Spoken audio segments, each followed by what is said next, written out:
Thank you very much for joining us again on TVC Breakfast Saturday. Let's head now to the paper corner. We've got a host of them with us this beautiful Saturday morning. I'm looking at Leadership Weekend now, and of course there are a splash of stories on the newspapers. In the newspapers, that is, and on the front pages especially. Leadership Weekend reports majorly that despite federal government's rebate for the Yuletide, fares soar, northern states missing in deal as selected transport companies stop operations in region, train services grounded, and of course, you know, there are more reactions there. Of course, this is in the fallout of the federal government's buffers, provisions of free train services, as well as 50% slash in bus rides. In other stories, 72 female inmates on death row. That's according to the Nigeria Correctional Service. 2023 Hajj lapses will not recall. Commission assures pilgrims. Armed forces promote 214 generals and others. Now, Rivers elders sue President Tinubu as well as the Attorney General of the Federation and INEC over truce, still in the aftermath of the president's intervention in the crisis in Rivers State. Emmanuel. We'll quickly move on now to the Guardian newspaper. And the big story here says, Yuletide travels, discordant tunes trail FD's interstate fare slash. Page 2 there of the Guardian newspaper. And also we have here, protesters shut down Rivers Government House, reject terms of Abuja peace meeting. I'll be fair to all Nigerians, Tinubu declares, page 3 there of the Guardian newspaper. Distractions are over with Supreme Court judgment.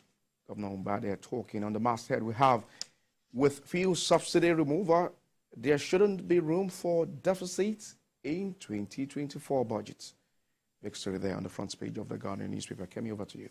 Saturday Independent is next, and the big story for this paper, of course, remains on the economic situation in Nigeria. It calls it spiraling inflation. Nigerians may become poorer, lose jobs in 2024. Farmers, economists warn.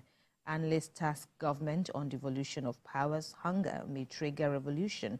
That's according to lawyers. In the meantime, Peter Obi, the Labour Party's presidential candidate, applauds federal government over 50% transportation slash, but expresses worries as transporters deny knowledge of discount. Now, on Christmas holiday, the president is quoted as saying, "I will remain fair to all Nigerians." Other stories there on the masthead, Davido unleashes cinematic video Namoni, and down there, the bottom story there, 2 die as 2-story building collapses in Lagos. Manu. We move on to Saturday Punch, and the big story says, how Emefiele used proxies to acquire banks. CBN investigator they're talking says ex-CBN governor sold banks without payment evidence, recommends lenders for future to FG. Report reveals how former Apex Bank boss approved interest-free loans for cronies. Why practice traditional medicine, recite incantations. Christian cleric they're talking. Very interesting there. Okay, sad tales of Nigerians slammed into police detention, cries for justice. Fresh protests ground Rivers NLC youth fault Tinubu's peace deal. And also we have car scarcity leaves shoppers, travelers stranded, ATMs, banking halls run dry. And that's on the front page of the Punch this morning. On Daily Trust, ECOWAS stand on Niger not dictated by France. Ambassador Tugar says Nigeria-Niger relationship solid. He maintains we're working towards common currency in West Africa, he adds, and our stand for two-state solution in Palestine, best way out. The cover story deals with the festivities, though, but how subsidy removal, inflation, dwarfed shoppers' optimism, prices of good rise clothes, hit rooftop.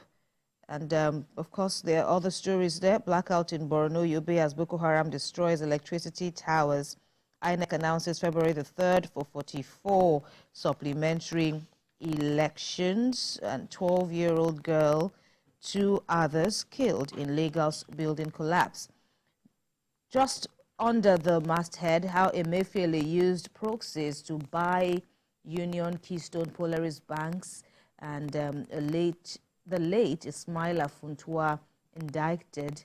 Inside politics in the Daily Trust reports on hurdles as former governor and now national chairman of the All Progressives Congress, Ganduje, moves to stabilize APC and capture more states. Well, that's the much we can take in the papers at this time, so we can make room for our next conversation on the program. Coming up on TVC Breakfast Saturday.